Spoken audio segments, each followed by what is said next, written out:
দিনাজপুর সদরের মোহনপুরে ২০১৪ সালে চালু হয় আত্রাই নদীর রাবার ড্যাম। প্রায় এক দশক কৃষকদের সেচ চাহিদা মেটাতে ব্যবহার হলেও রাবার অংশে ফুটো দেখা দেয় গত ৩ বছর ধরে বন্ধ ছিল ড্যামটি।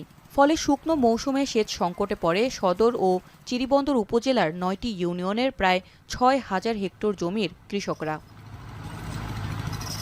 ২০১১ সালে এলজিইডির তত্ত্বাবধানে শুরু হয় দেশের সর্ববৃহৎ এই রাবার ড্যামের নির্মাণ কাজ। তবে ভরা ইরি ও বড় মৌসুমে হাল চাষ ও রোপণ কাজ চললেও নদী থেকে পর্যাপ্ত পানি না পেয়ে দুশ্চিন্তায় ছিলেন কৃষকরা। বারবার মেরামত করেও মিলছিল না স্থায়ী সমাধান।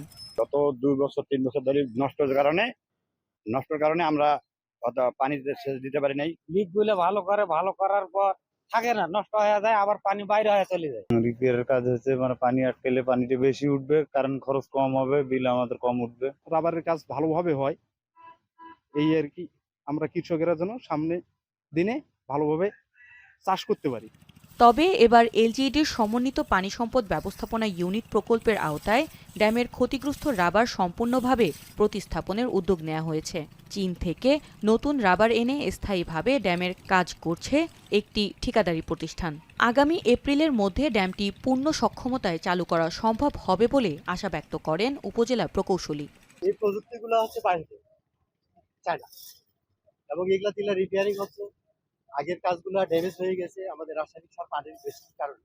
এখন যেটা প্রয়োজন পড়ে রিপেয়ারিং এর, সেই রিপেয়ারিংটা আবার পুনরায় করা হচ্ছে যেন আগামী দিনের মতো পুনরায় ভালো চলে। এই রাবার ড্যামটা আমরা গত কয়েক বছর ধরে এটা মেরামত করে আসা হচ্ছিল, কিন্তু পানির যে আমাদের সাস্টেনেবিলিটি ধরে রাখা, এটা রাখতে পারছিলাম না। এই জন্য এই অর্থ বছরে আমাদের এলজিডি IWRN থেকে আমাদের এটা রিপ্লেসমেন্টের বরাদ্দ পাওয়া যায়। সে প্রেক্ষিতে আমরা টেন্ডার করা হয় এবং টেন্ডারের প্রেক্ষিতে এখন আমাদের কাজটা চলমান আছে। এলজিইডির এই স্থায়ী মেরামত উদ্যোগে স্বস্তি ফিরেছে কৃষকদের মাঝে। দীর্ঘদিনের সেচ সংকট কাটিয়ে আবারও আত্রাই নদীর পানি ধরে রেখে কৃষি জমিতে সেচ নিশ্চিত হবে এমন প্রত্যাশায় দিন গুনছেন কয়েক হাজার কৃষক।